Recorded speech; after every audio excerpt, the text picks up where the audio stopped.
السلام عليكم ورحمة الله تعالى وبركاته.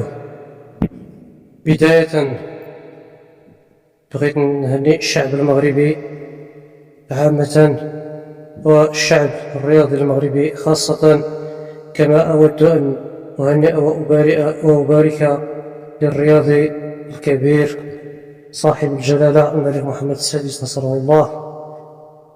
فألف وألف مبروك للشعب المغربي بهذا التأهل والمرور إلى مشهد الختامي إن شاء الله، والفوز لما لا في الأخير لتكتمل الفرحة.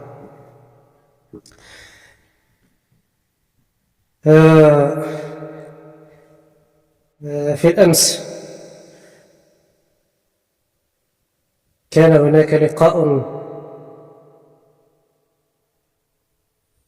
لقاء كروي يجمع بين المنتخب المغربي والمنتخب النيجيري في إطار منافسات كأس إفريقيا في دور نصف النهاية.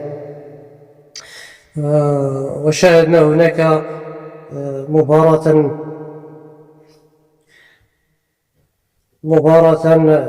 بغينا نقول مباراة كبيرة، مباراة تكتيكية قتالية إلى أبعد مدى. المباراة لم تكن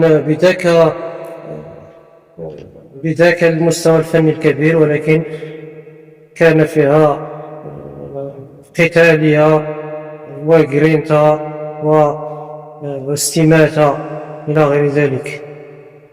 لهذا نشكر جميع المكونات وجميع الفعاليات وجميع المسؤولين القائمين على هذا الفريق الذي أبان عن استماتة وروح كبير.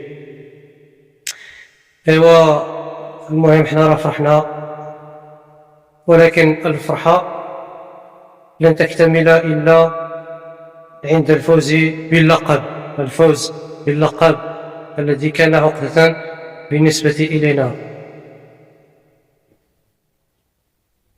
الفوز بكأس إفريقيا كان قد استعصى على المغرب منذ أكثر من 5 عقود، لكن في هذه الدورة إن شاء الله كل التمنيات إن شاء الله بالفوز، كل التمنيات، ولما لا.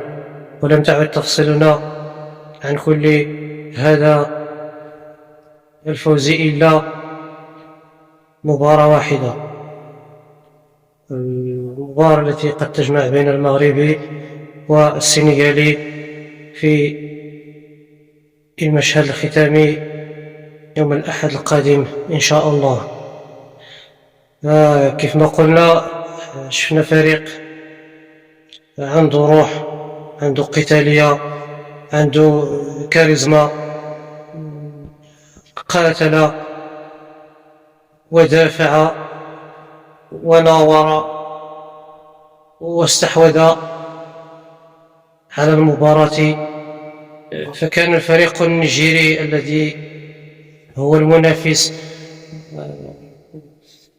كان قد أبان عن ضعفه، ليس باختيار منه، ولكن الفريق المغربي هو من جعله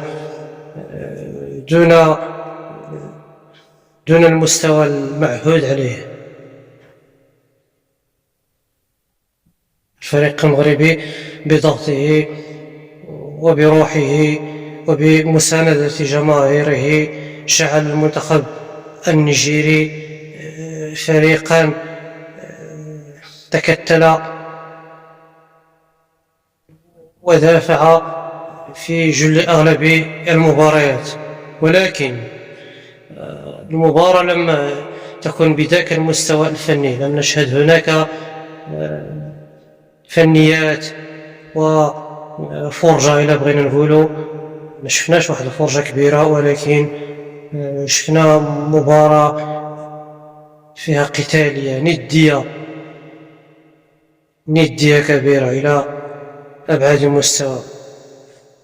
الفريقين كل واحد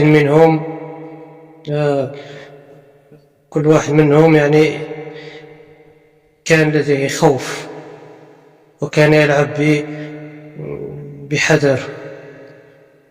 لذلك لم نشهد ذلك المستوى الفني الكبير الذي كان يليق بالمنتخبين، ولكن كان هناك مباراة تكتيكية من الدرجة الأولى، رغم أن الفريق المغربي كان لديه عدة امتيازات،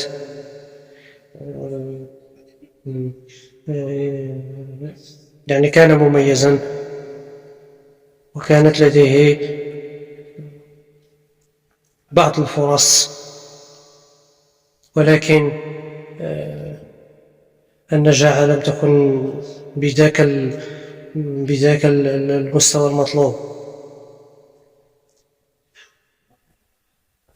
التوفيق لم يكن بجانب المنتخب الوطني المغربي. لن نقول هناك عشوائية، ولن نقول هناك رعونة، وإنما التوفيق عاند منتخبنا المغربي، فجعله